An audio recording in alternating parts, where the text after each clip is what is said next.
uma, lava outra, lava uma, lava outra, lava uma mão, lava outra, mão, lava uma mão, lava outra, lava uma. Depois de brincar no chão de areia a tarde inteira, antes de comer, beber, lamber, pegar na mamadeira.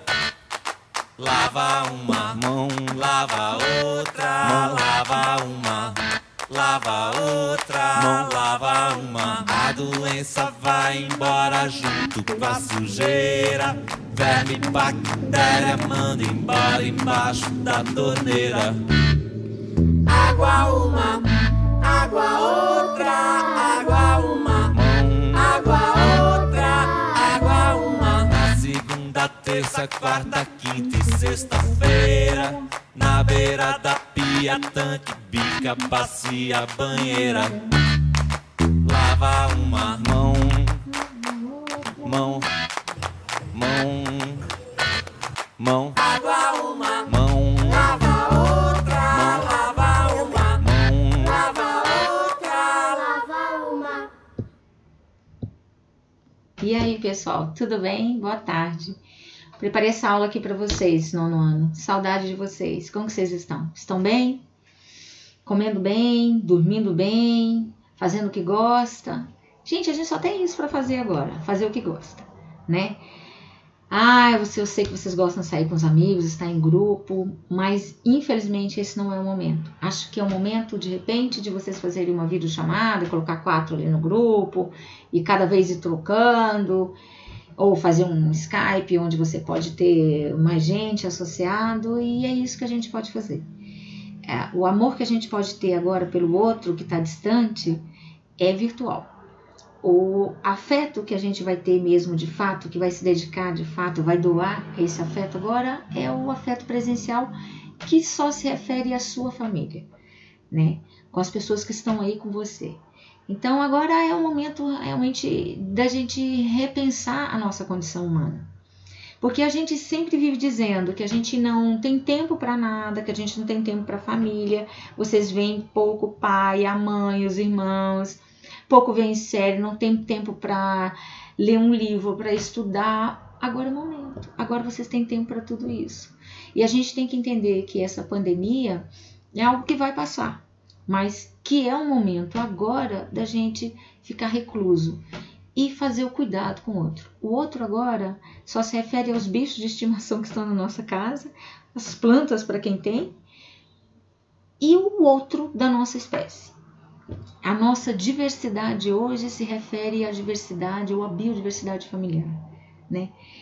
E eu espero que vocês possam passar por essa fase da melhor forma possível. E depois a gente vai se ver, quanto mais a gente se distancia, mais próximo a gente vai poder se abraçar. E vai ser um momento muito bacana, porque eu tô com bastante saudade de vocês e a gente vai poder fazer umas coisas legais. Mas por enquanto, a gente só vai se cuidar.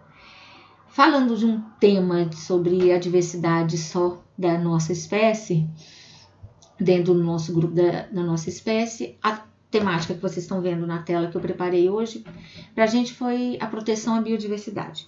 A gente falou da biodiversidade, que nada mais é a biodiversidade, a diversidade das espécies existentes no planeta, né? E só relembrando, antes de falar da proteção à biodiversidade, qual a importância da biodiversidade? A biodiversidade ela tem uma importância de manutenção dos ecossistemas.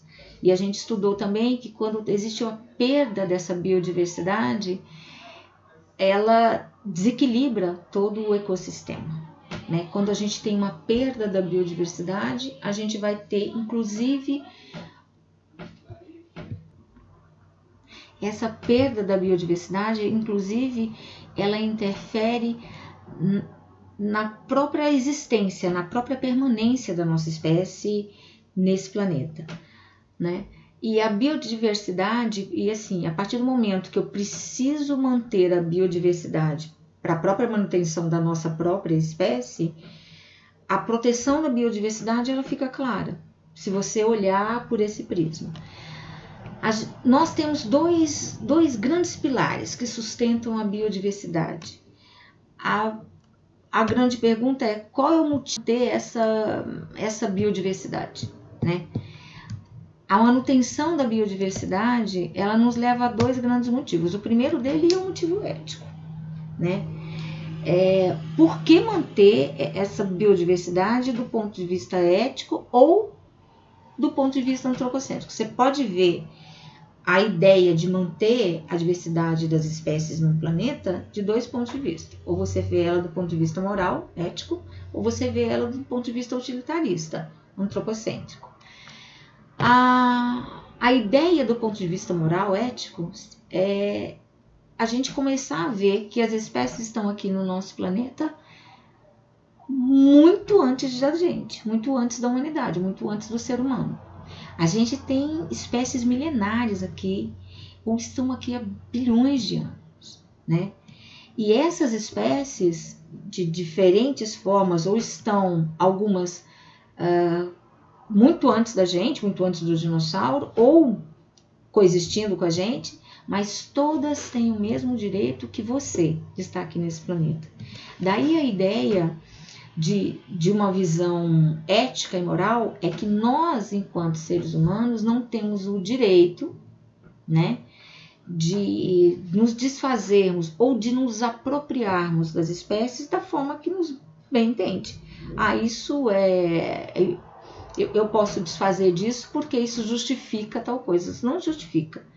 Nós não podemos nos desfazer das espécies porque elas têm o direito de estar aqui nesse planeta tanto quanto você. Sem falar que a partir do momento que elas começam a interagir com os organismos, aqui um exemplo, a borboleta como um grande agente polinizador, a partir do momento que ela está aqui fazendo essa conexão com essa biodiversidade, ela está mantendo a vida do planeta. Não só a sua, mas a de todos os seres vivos aqui existentes. A outra visão que você pode ter em relação a defender uma ideia de proteção à biodiversidade é uma visão utilitarista, antropocêntrica. E a gente dá aqui como exemplo a própria agricultura, a questão da utilização de recurso, né?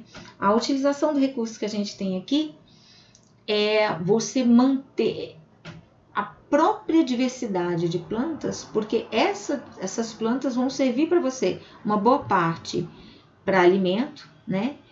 Ou poder utilizar, por exemplo, alguns organismos como recurso de economia, por exemplo, na produção de mel, ou recurso, isso dentro de uma visão antropocêntrica, ou recurso, por exemplo, de plantas, que você pode utilizar ou para fazer biocombustível, ou para fazer medicamento. Só para a gente entender a importância disso, 1/4 dos medicamentos norte-americanos, dos Estados Unidos, é proveniente de plantas medicinais. Então, se você quer uma ideia do porquê que eu devo proteger a biodiversidade, do ponto de vista antropocêntrico, ela está aí. O outro ponto de vista que a gente tem são os ecoturismos, né? Também uma visão utilitarista. Então, aqui eu estou colocando como exemplo para a gente, tá? Fernando de Noronha, que inclusive é uma unidade de conservação, e aqui o Jalapão. Então, o ecoturismo, ele acaba sendo uma visão utilitarista da biodiversidade, né? Para contemplar a natureza, para ganhar dinheiro, né? Para melhorar a qualidade de vida. É uma visão utilitarista e uma visão antropocêntrica. Bom, que medidas a gente poderia adotar para que diminuísse essa perda da biodiversidade ou que a gente fizesse uma proteção a essa biodiversidade, criando as UCS. O que são UCS? UCS são unidades de conservação. Unidade de conservação nada mais é que um espaço natural e eles são protegidos por lei, tá? Existem unidades de conservação espalhadas pelo mundo inteiro. Dentro dessas unidades de conservação, se a gente pode falar em unidade de conservação, acho que o maior exemplo que a gente pode citar, por exemplo, Fernando de Noronha é uma unidade de conservação. Uma outra unidade de conservação que a gente pode estar falando, como exemplo, por exemplo, o Jalapão, né? As florestas, né? Mata Atlântica, Floresta Amazônica, Cerrado, são unidades de conservação.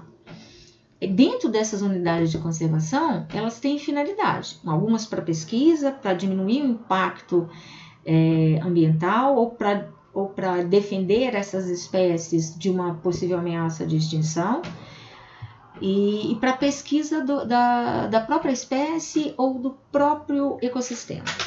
Aqui um exemplo que a gente tem é a preguiça, né? Dentro da própria Mata Atlântica a gente tem unidades de conservação que estudam esses organismos que estão ameaçados. Saindo do Brasil, inclusive, a gente tem, por exemplo, esses espaços, né, de reserva de proteção ambiental natural, que fazem esses espaços, por exemplo, com os elefantes. Isso tanto na África quanto na Índia, na Ásia. A gente tem aqui no próprio Brasil unidades de conservação, esses espaços naturais, por exemplo. Em Alagoas a gente tem um estudo para peixe-boi, tá? Uma unidade de conservação que estudam a preservação do peixe-boi, do caso, de uma espécie, no caso, não de um ecossistema como um todo. Aqui a gente tem os pandas, né? Na China é muito comum, a gente tem áreas inteiras de proteção de floresta com medidas de conservação para proteger esses animais que estão ameaçados de extinção. Os chimpanzés também, por incrível que pareça, eles estão ameaçados de extinção, até por um ato de crueldade, etc. E é impressionante nessa foto aqui como eles se parecem com a gente e apresentam essa relação, né, de cuidado. O mais importante para a gente entender sobre a proteção à biodiversidade é que existem essas unidades de conservação, que elas são protegidas por lei, mas existem formas da gente também diminuir esse impacto, né? A partir do momento em que você respeita essas unidades de conservação, ou quando você vai visitá-las, né? Você não deixa lixo, não deixa marcas, né? Que pode dificultar esse processo dessas espécies. A gente também tem na Mata Atlântica comunidade de conservação, né, alguns projetos, inclusive o projeto de uma ONG da SOS Mata Atlântica, né, que estuda a proteção aí desses bichos ameaçados de extinção, que é o mico-leão dourado. Gente, essa foi a aula preparada para vocês. Eu espero que vocês tenham gostado. É algo que a gente tinha falado na última aula, mas como a gente estava muito com foco para a prova, a gente acabou não falando. Acabou falando da importância da biodiversidade e da perda da biodiversidade. Mas um beijo, se cuidem. Eu espero vê-los em breve e vou deixar uma coisa aqui para vocês. Na hora do cuidado com o outro, nessa grande reflexão que a gente está, faça tudo que você goste. Mas faça alguma coisa para ajudar na sua casa também, faça coisas diferentes, faz um bolo aí para tua família, né, um ovo frito vocês devem fazer, né, arroz. Sabe fazer arroz? Ah não, gente, sério, vocês nunca fizeram arroz? Ah, pronto, tá decidido. A primeira coisa que eu vou perguntar quando começar as aulas é: e aí, vocês fizeram arroz? Vocês sabem fazer arroz? Vai fazer um arroz, vai. Vai fazer um arroz amanhã, cardápio de amanhã do seu almoço. Arroz feito por você, ovo, que você deve saber fritar um ovo e cortar um tomate. Arroz, ovo frito e tomate para sua família inteira. Um beijo digital, um abraço digital para você. Beijos, até a próxima.